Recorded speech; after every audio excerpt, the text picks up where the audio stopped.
Masih bersama dengan kami di kesempatan kali ini dan tentunya masih live dari Max Coffee Beton Junction Lipo Village Tangerang. Untuk Anda yang ingin sekali menyaksikan obrolan kami, Anda bisa buka saluran YouTube dan bisa juga masuk melalui heartline.co.id ataupun juga kata kuncinya YouTube kata kuncinya Heartline Network. Anda bisa melihat serangkaian wajah-wajah kita di YouTube. Maksudnya apa maksudnya? Ya, di situ kan banyak banget video-video kita gitu ya. Iya, iya. Full loh 2 jam di situ ya. Oke, kita bicara soal warung digital nih, hard listener ya. Salah satu isu tadi yang disampaikan Pak Joko adalah soal permodalan kalau UMKM ya. Jadi susah sekali UMKM itu mendapatkan modal. Iya. Saya ingin tanya ke Pak Irfan Budiman ya, di perbankan sendiri sebenarnya sulit nggak sih kalau dari perspektif perbankan, bagaimana sekarang, era sekarang Pak ya, di era digital seperti ini dalam hal permodalan kepada UMKM nih? Harusnya kalau untuk dari sisi persyaratan untuk pinjam permodalan ke perbankan, sebenarnya kan kalau kita tahu prinsip pemberian kredit itu ada 5C gitu sebetulnya. Ada karakter, capital, terus condition, di situ juga kalau kita ngomong karakter gitu ya. Kalau kita ngomong karakter, sebenarnya dari transaksi yang dari mereka lihat, apalagi kalau memang ada dinaungi oleh asosiasi, harusnya itu udah bisa terjawab ya. Terus kalau kita ngomong capital, permodalan ini biasanya memang kalau kita tahu yang UMKM mikro ini kan memang kecil ya. Tapi kalau kita ngomong tadi itu permodalan atau kita ngomong capital, itu adalah modal dia untuk memulai usaha. Ini kalau modal itu kan kalau usahanya kecil itu modalnya juga kecil. Harusnya bagi perbankan itu tidak masalah karena memang pertama tadi itu karakternya kita lihat, karakternya bagus, capitalnya itu dia mampu untuk menjalankan usahanya sendiri. Ya. Artinya misalkan Bung Yusuf punya temen nih Pak, Bapak kenal Bung Yusuf. Ini Pak teman saya itu termasuk karakter nggak Pak? Termasuk karakter. Termasuk, bisa Pak. Oh bisa. Boleh. Ini langsung aja kalau gitu. Udah langsung Pak Joko. Oke. Nah terus kolateral, kalau kita ngomong kolateral, benar kan jaminan sebenarnya. Yang kalau kita sebut jaminan ini kan bukan hanya dari sisi finansial, keuangan gitu. Kalau kita lihat, kalau memang kita lihat kemampuannya untuk pengembalian itu ada, kita lihat dari tadi seperti tercatat, sistemnya tercatat, transaksi-transaksi yang lakukan tiap hari tercatat, terus juga dia punya pembukaan yang benar, yang bagus, dan apalagi kalau memang tadi udah punya sistem yang bisa mendukung semua itu, saya rasa bukan menjadi masalah bagi bank untuk mengasih kredit. Dan ini kalau kita tahu tadi yang kita sampaikan bahwa kalau kredit kecil ini kan memang resikonya kecil Pak. Resikonya kecil. Resikonya tersebar. Artinya semakin banyak satu bank itu melakukan penyaluran kredit ke sektor kecil, itu harusnya banknya semakin aman karena ya itu. Nah kita kan tadi seperti disampaikan di awal bahwa memang yang bank-bank yang tahan terhadap terjangan krisis ekonomi selama ini memang bank-bank yang memang fokus ke UMKM. Ya. Dan apalagi kalau memang kita ngomong warung digital, kalau dulu saja kalau kita lihat tahun 97-98 waktu krisis ekonomi, ini belum jalan, warung digital juga belum ada, belum tercatat seperti sekarang. Nah sekarang harusnya lebih memudahkan bagi bank untuk melihat. Nah sekarang kita tinggal lihat, bank jeli nggak untuk masuk ke sektor ini. Nah kalau mereka jeli, saya rasa mereka akan segera ini yang ahli-ahlinya bank atau orang-orang banknya sendiri mulai deket ini Pak Fakih, Pak Joko itu mulai ini ya. Karena memang di sini sudah ada resource-nya semua ya. Kalau kita mau teknologi sudah ada orangnya ya. Terus juga perbankan juga mereka tinggal menyalurkan, profiling sudah ada, tercatat semua dari sistem MPOS-nya atau di jurnalnya sendiri sudah tercatat. Gitu. Nah, memang yang agak susah yang perlu tantangan ke depan, kalau kita lihat adalah edukasi ke sektor UMKM sendiri Pak. Nah itu ya. Karena mereka ini kadang-kadang kita radio Pak. Banyak belum melek teknologi Pak. Kita ngomong ada MPOS gitu seperti ada mobil pos. Mereka tanya ini MPOS apa? Tadi seperti disampaikan bikin blog sendiri juga agak kesulitan Pak ya. Mereka bikin 1-2 produk yang mereka upload sendiri juga kadang-kadang nggak ngerti gitu. Nah ini yang memang perlu bukan hanya kita kasih sistemnya, tapi bukan hanya kita juga kasih kredit, tapi bagaimana mengedukasi mereka naik ke level dari mikro ke menengah ke kayaknya mereka perlu Pak Fangki ini. Iya Pak Fangki, gimana Pak? Pasar Indo sendiri, Anda juga founder Pasar Indo Pak ya Pak Fangki? Jadi Pasarindo itu Ada pasarnya di dalam ya Indo pasti itu ada ya? pasarnya ada dalam, ya, cuman belum ada transaksinya. Jadi ini yang menarik. Jadi kalau kita lihat salah satu kendala UKM selain tadi terkait dengan pembiayaan adalah bagaimana mereka mempublikasikan produk atau jasanya. Ya. Nah, yang selama ini dikembangkan oleh banyak teman-teman yang lain dan kebetulan mereka yang mengedukasi market Indonesia adalah bagaimana memposting produk gitu ya. Dengan tingkat kerumitannya berbeda lah, tiap web itu atau tiap aplikasi berbeda. Nah, di Pasarindo kami berusaha menjembatani itu. Jadi pertama kita bikin aplikasi apps yang mudah orang download, ukurannya kecil, mereka langsung bisa foto produknya. Mereka bisa langsung deskripsikan produknya, naikin harganya, kirim, that's it.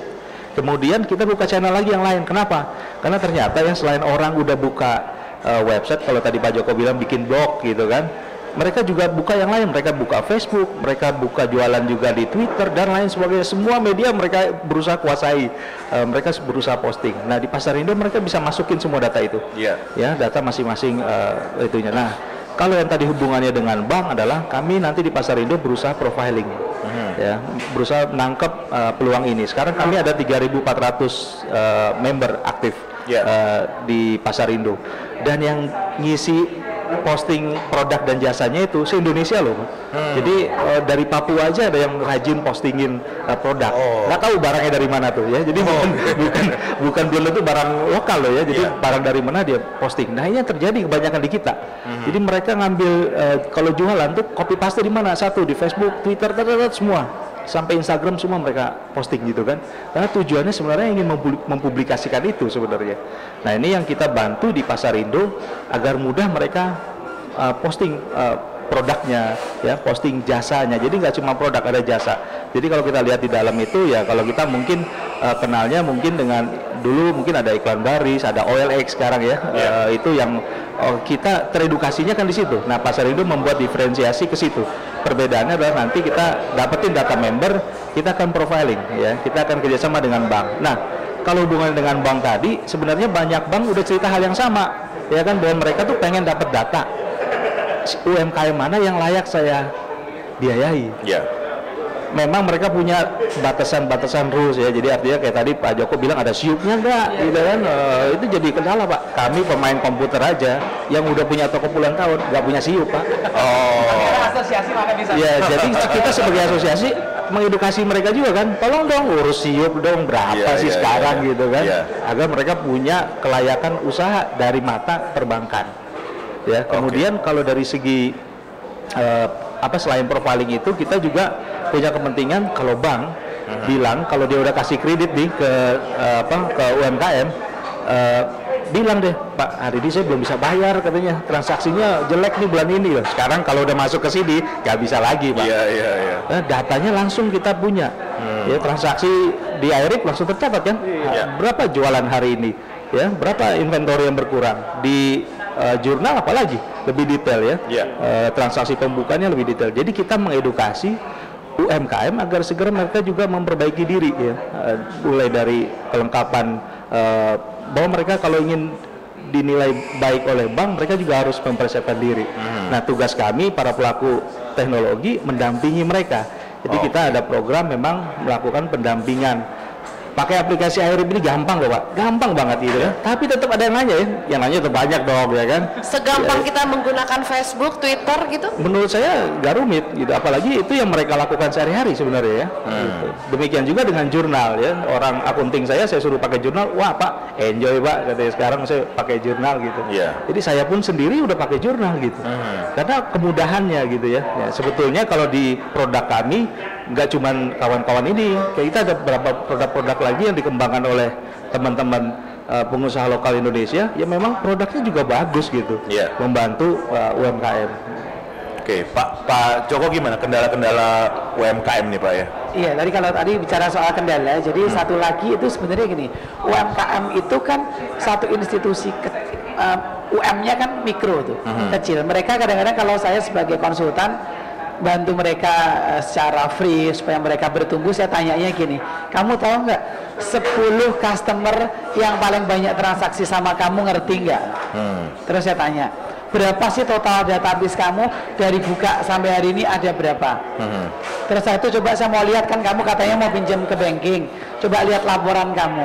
Itu tiga-tiganya tidak bisa dijawab, Pak. Iya. Jadi kalau teman-teman di hard listener hari ini 3 pertanyaan itu, berapa customernya bisa jawab nggak bisa berarti hati-hati. Yeah. Kemudian berikutnya jumlah database berapa nggak ngerti. Yeah. Kemudian profitnya berapa tadi pencatatannya nggak ada, berarti mereka belum siap gitu. Belum siap. Ya, kalau secara bisnisnya belum siap pencatatan, bagaimana dia bisa masuk ke warung digital yang nanti mungkin customernya akan membludak kan gitu. Mereka tuh ngitungnya kira-kira gitu ya Pak? Kira-kira segini, feeling saya segini gitu ya? Iya, feeling. Jadi saya pernah ketemu sama satu pebisnis tanya gini, Pak ini profitnya berapa Pak? Saya nggak ngerti Pak profitnya, ini usaha menengah ya. Tapi yang penting anak saya bisa sekolah bagus, tiap tahun saya bisa jalan-jalan ke luar negeri, terus dipisah nggak Pak keuangan pribadi dengan keuangan kantor? Enggak Pak, semua dicampur Pak, pokoknya ada aja deh gitu. Nah, rezeki dari Tuhan. Rezeki dari Tuhan, kan gawat ini. Pasrah ini ya. Nah ini nggak boleh. Ketika kita bicara bisnis, syarat pertama adalah keuangan pribadi dan keuangan perusahaan mesti dipisah. Harus. Walaupun dia mau ambil gaji, ambil aja gaji, no problem. Ambil gaji sebesar-besarnya dia mau nggak masalah. Tapi yang penting pencatatnya per bulan jelas, saya ambil gajinya 30 juta, ambil aja. Kan jelas gitu loh. Jangan sampai dia, saya nggak ngambil gaji Pak, terus Bapak ngambilnya, ya kalau saya perlu saya ngambil Pak. Lebih banyak karena ya mungkin karena merasa masih kecil kali ya Pak ya, karena toh ini belum masih kecil. Merasa karyawan saya kan cuma 5 Pak atau cuma 10 Pak. Saya ngitung aja slip gajinya dibikin nggak Pak? Yaudah kadang-kadang langsung saya kasih, ditransfer nggak Pak? Belum, saya kasih cash aja. Nah ini kan pencatatannya jadi nggak benar itu. Nah itu yang perlu. Nah maka teman-teman dari iRip sama Jurnal ID ini memang kalau edukasi teman-teman ini makin di market makin kuat, mestinya dua teman kita ini akan bisa menyelamatkan UMKM Indonesia. Iya. Jadi itu. Oke. Pak Antoni Kosasih dari Jurnal ID sendiri, kalau saya lihat fitur-fiturnya banyak ya Pak ya di situ ya. Ada detail juga. Nah tadi seperti tadi, tingkat kemudahan masyarakat untuk bisa memakai itu seperti apa yang sudah Anda pikirkan Pak? Sebenarnya saya dengar teman-teman Pak Joko, Pak Irfan di sini dari tadi kan ngomongin edukasi ya. Iya. Dari sisi kita sendiri, saya dan Pak Andi pasti kita membuat aplikasi yang sangat simple digunakan. Karena namanya teknologi itu harus membuat lebih convenient ya kan. Iya. Kalau kita buat teknologi susah dipakai, siapa yang mau pakai? Tapi sekarang sebetulnya ya kan kita harus melihat apa sih yang mesti dipakai dan apa sih yang cuman mau-mau aja sih, keren-kerenan dipakai. Dan sebenarnya di sini saya lihat role-nya perbankan itu sangat krusial ya. Kenapa? Karena kalau kita ngomongnya yang mikro, saya tanya masih banyak nggak yang nggak punya rekening bank gitu. Iya kan? Itu masih sangat banyak. Kalau mereka rekening bank aja nggak punya, transaksi gimana bisa digital? Nah, ke situ dulu. Kalau kita ngelihat kayak di Amerika, hampir semua orang tuh udah punya rekening bank ya kan. Bahkan mereka kalau misalnya keliling-keliling bawa kartu kredit cuman 1, enggak 20 kayak ada orang di Indonesia. Kredit 20. Dari setiap bank itu ada kartu kredit. Koleksi semua, gitu kan. Koleksi kartu kredit. Habis diteleponin tiap hari sih Pak. Daripada ribet approve aja gitu kan. Iya. Ya maksudnya kalau misalnya punya 20 dan mesin EDC-nya itu terpisah-terpisah kan orang jadi lebih sulit ya kan mau go digital gitu. Kalau kita dari bank bisa memberi solusi yang jauh lebih convenient, semua transaksi udah mulai ke digital. Dari sistem Pak Andi, dari iRipos sama dari Jurnal.id itu semua pencatatan sebenarnya bisa otomatis gitu ya. Dan kalau udah otomatis kan tidak harus ngerjain apa-apa lagi. Jadi edukasi pun ya cuman pencet sekali-sekali, setup terus udah nggak usah ngapa-ngapain lagi gitu. Jadi maunya bank harus bagaimana nih? Kalau saya lihatnya, mereka mesti mendorong orang-orang yang belum melakukan transaksi online untuk melakukan transaksi secara online. Nah itu challenge-nya. Kenapa? Karena di Indonesia kan mindsetnya masih mau private sekali ya, private sekali. Kenapa? Duit gua, kenapa orang lain mesti ngeliat duit gua berapa? Betul Pak. Terus saya aja cari istri Pak online loh Pak. Serius online istri saya. Iya kan? Karena udah putus asa ya, karena udah putus terasa. Ya. Jadi memang sebaiknya memang, dan ini harus aktif ya. Jadi dari pihak perbankan lah yang harus aktif untuk mendekati para UKM. Betul. Gitu ya. Ya. Kalau dari UKM ke banknya sendiri, mereka kadang-kadang masih ada tidak rasa bisa. sungkan. Karena kecuali dari UKM-nya sendiri sudah merasa ini tuh suatu solusi yang mesti mereka punya. Contohnya gimana?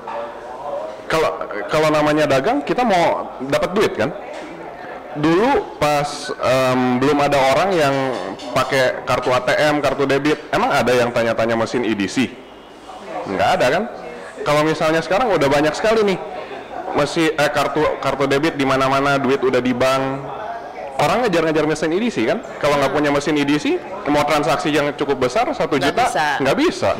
Sama aja sebetulnya. Kalau untuk yang usaha mikro, mereka kan transaksi masih 5.000, misalnya 3.000, 10.000. Sekarang bahkan kalau punya EDC banyak yang nolak gitu, amount segitu. Kalau di luar enak sekali, kalau misalnya saya ke supermarket 50 sen pun NIT, $1 pun NIT, $1 kan cuma 10.000 kan sebetulnya, dan itu sangat convenient sekali gitu. Oke. Pak Andi, di iRip bedanya di mana Pak dengan jurnal nih Pak? Apa sama sebenarnya? Ya, kami sebenarnya dengan teman-teman semua bedanya kalau kami di front end. Jadi kami di POS, di toko. Jadi pencatatan stok toko sampai ke penjualan toko. Nah, untuk pembukuannya accounting kami nggak sampai ke sana. Karena itu kami kerjasama juga sama jurnal. Nah, kerjasamanya gimana? Nah, kita mengintegrasikan software kita supaya apa yang terjadi transaksi di toko bisa langsung otomatis naik ke transaksi back office sehingga laporan keuangannya komplit. Mereka nggak ngentri ulang. Nah, tadi yang Pak Antoni sampaikan, sebenarnya kalau mereka menggunakan secara otomatis, dorongannya dari pengembang aplikasi pasti juga akan membuat makin otomatis. Yang larinya kita makin cepat ya. Jadi tanpa perlu di training sebenarnya. Karena itu nanti aplikasinya yang akan otomatis bekerja. Kita juga punya experience, ada user kita nih yang mulai banyak yang minta kita integrasi ke marketplace. Karena mereka bilang, saya jualan di toko sendiri, saya jualan juga nih di toko-toko yang lain, di marketplace. Kan banyak nih, saya pusing Pak. Dia nyatet jualan, saya mesti ngantri lagi di posnya Bapak. Gimana bisa diintegrate? Nah, kita sampai mikirin ke sana. Jadi gimana caranya dijual di marketplace, otomatis kecatat juga di kita. Kecatat juga di kita. Nah, jadi kalau prosesnya itu kita sudah lakukan banyak, jadi sebenarnya dari sisi user makin nggak terlihat. Nah, saya mau ngomentari dikit tadi Pak Antoni dan Pak Yose juga, tantangannya apa sih di usaha mikro ini? Nah, tantangannya sebenarnya gini Pak, memerapikan pembukuan ini bukan sesuatu yang addicted, bukan sesuatu yang ini kan sesuatu kebiasaan baik ya. Filosofinya kebiasaan baik itu susah dibangun. Betul. Kita manusia naturnya pengennya ngelakuin kebiasaan buruk. Itu lebih mudah. Nah, jadi memang harus ada yang kita harus pikirkan adalah triggernya, sehingga mereka merasa bahwa ini harus saya lakukan. Ini harus saya lakukan. Kalau enggak, dia malas saja. Jadi kita juga punya pengalaman kayak gini Pak. Dia nyatet sehari, 2 hari, 3 hari, terus orangnya resign, biasa ya. Pengusaha kecil kan suka gitu ya. Habis lebaran nggak balik, ganti lagi orang. Nah, orangnya baru lagi kan. Nah, dia malas sudah. Ya udahlah, nggak usah diantri aja. Karena nggak ada sesuatu. Nah, karena itu kami berharap dengan kita bekerja sama dengan bank, dia punya keharusan akhirnya. Karena dia harus melaporkan ke bank. Jadi harusnya ada triggernya. Itu salah satunya sebenarnya.